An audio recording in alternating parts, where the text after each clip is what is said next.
আমাৰ সিদ্ধান্ত হৈছে পঞ্চায়তৰ ক্ষেত্ৰত যেনেকুৱাকৈ আমি ৰাজ্যিক ভিত্তিত কোনো ধৰণৰ এলায়েন্স আমাৰ নকৰাৰ আমাৰ সিদ্ধান্ত হৈছে, কিন্তু জিলা লেভেলত যদি কোনোবা জিলা যদি ভাবে যে অসম গণ পৰিষদৰ লগত আলোচনা কৰিব লাগে, তেওঁলোকক সেইটো অধিকাৰ দিয়া হৈছে। আৰু যিসকলে প্ৰয়োজন বোধ কৰে সেই ক্ষেত্ৰত বিজেপি এজিপিয়ে একেলগে বহি পেলাই তেওঁলোকে নিজস্বভাৱে জিলাভিত্তিক তেওঁলোকে এলায়েন্স কৰিব পাৰে, সেইটোত আমাৰ কোনো বাধা নাই। আৰু ঠিক তেনেকুৱাকৈ যিহেতু 4-5খন জিলাত যিহেতু আগন্তুক দিনত যিহেতু আমাৰ নিৰ্বাচন হ'বগৈ, BTC নিৰ্বাচন হ'ব, আৰু BTC নিৰ্বাচনৰ ক্ষেত্ৰতো আমি ৰাজ্যিকভাৱে কোনো ধৰণৰ এলায়েন্স আমাৰ নকৰাৰ সিদ্ধান্তই আমাৰ আছে, বা পূৰ্বতে যিহেতু আমি অকলে নিৰ্বাচনত অংশগ্ৰহণ কৰিছিলোঁ। কিন্তু কোনোবা জিলাই যদি ভাবে এই 5খন জিলাৰ আমাৰ কোকৰাঝাৰে হওক বা চিৰাঙে হওক বা বাক্সাই হওক বা তামোলপুৰ হওক বা ওদালগুৰি, কোনোবা জিলা সমিতিয়ে যদি ভাবে যে নহয় এলায়েন্স কৰিব লাগে বুলি ভাবে, তেওঁলোকৰ পৰা মতামত পোৱাৰ পিছতহে আমি পৰৱৰ্তী সিদ্ধান্ত গ্ৰহণ কৰিব পাৰিম। কিন্তু এতিয়ালৈ আমি BTCটো আমি অকলে নিৰ্বাচন খেলাৰ সিদ্ধান্ততে আমি আছোঁ। সেইটো তেনেকুৱা ধৰণৰ কোনো ধৰণৰ আমাৰ আলোচনা হোৱা নাই। আৰু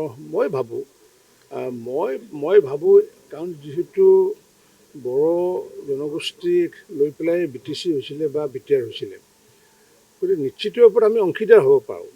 কিন্তু মই ব্যক্তিগতভাৱে যদি কওঁ যে মূল পদত ভাৰতীয় জনতা পাৰ্টীৰ থাকি পেলাই, কাৰণ শাসন লোৱাটো ডাঙৰ কথা নহয়। শাসনৰ জৰিয়তে আমি যদি সেৱা যিহেতু কৰোঁ, আমি শাসনৰ জৰিয়তে আমি ক্ষমতাত নাহোঁ, শাসন আমি কৰোঁ যিহেতু সেৱাৰ বাবে।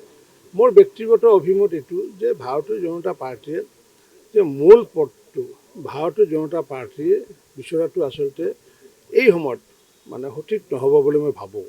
আৰু সেইকাৰণে এইটো যিটো কথা ওলাইছে, এইটো এটা কাল্পনিক কথা এটা হয়তো ওলাইছে, কাৰণ আমাৰ অফিচিয়েলি আমি তেনেকুৱাকৈ ধৰণৰ কোনো ধৰণৰ আমাৰ সভাত এইটো আলোচনা বিলোচনা হোৱা নাই।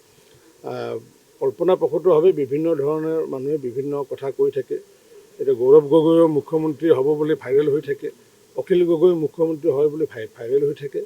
গতিকে তেনেকুৱা ধৰণৰ কথা বিভিন্ন কথা ওলাই থাকে। গতিকে সামাজিক মাধ্যমৰ কথা নিজস্বভাৱে নিজৰ ব্যক্তিগত মতত লিখিছে, আৰু সেইটোৱে আপুনি মই কোনোবাই শ্বেয়াৰ কৰিছোঁ।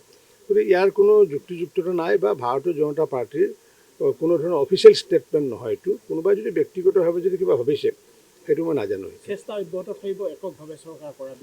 নহয়, এককভাৱে চৰকাৰ আমি নকৰোঁ, আমি একেলগেই চৰকাৰ কৰিম। কাৰণ কিয়, মই যিখিনি ক'লোৱে যে যিহেতু বড়ো জনগোষ্ঠীৰ যথেষ্ট ত্যাগ স্বীকাৰ কৰাৰ পিছত যিহেতু যিহেতু হৈছে মানে BTC বা বড়ো শব্দটো লৈ পেলাই, আৰু ঠিক তেনেকুৱাকৈ আমাৰ দেশে কাৰ্বি আংলঙতো হওক বা অমুকতো হওক, এতিয়া কাৰ্বি আংলঙৰ সমুদায় ৰাইজে বিচাৰিছে, কাৰ্বি জনগণে বিচাৰিছিলে যে নহয় ভাৰতীয় জনতা পাৰ্টীৰ লগত চামিল হোৱাৰ কাৰণে। ইয়াৰ যদি প্ৰকাশ্যভাৱে যদি সকলো বড়ো জনগোষ্ঠীয়ে যদি বিচাৰে যে নহয় আমি কোনো আঞ্চলিক দল নকৰোঁ, UPPL নকৰোঁ, BPF নকৰোঁ, তেতিয়াতো আমিতো ল'বই লাগিব।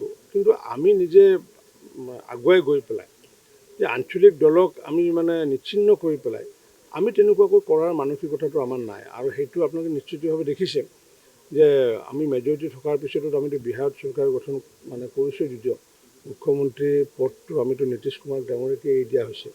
গতিকে তেনেকুৱা মানসিকতা আছে, কাৰণ যিহেতু আমি শাসনত ক্ষমতাৰ বাবে আমি নাহোঁ, শাসনত আহোঁ আমি সেৱাৰ বাবে আহোঁ। চেঁচাবাৰী নহয়, সেইটো মই কৈছোঁ কি সকলোকে লৈ পেলাই এইটো সমগ্ৰ বড়ো জাতিৰ মানুহে যদি বিচাৰে, সকলো বড়ো মানুহে বিজেপি কৰিম বুলি যদি বিচাৰে, তেতিয়াহ'লে কাৰো চেঁচাপানী নপৰে। কিন্তু আমাৰ যদি ভাৰতীয় জনতা পাৰ্টীৰ যদি কোনোবাই যদি বড়ো মানুহে যদি তেওঁ যদি চিফ হ'ব বিচাৰিছে ভাৰতীয় জনতা পাৰ্টীৰ পৰা, আগতে বড়ো জনগোষ্ঠীক ভাৰতীয় জনতা পাৰ্টীত অন্তৰ্ভুক্ত কৰি লওক।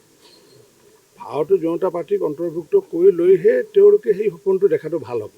কিন্তু বড়ো জনগোষ্ঠীক অন্য ৰাজনৈতিক দলত থাকিব, আঞ্চলিক ৰাজনৈতিক দলত থাকিব, আৰু কোনোবাই যদি নেতাই যদি ভাবে যে তেওঁ চিফ হ'ম বুলি, সেইটো মোৰ মতে ভাবোঁ যে এই সময়ত সেই চিন্তাটো ঠিক চিন্তা নহ'ব বুলি মই ভাবোঁ।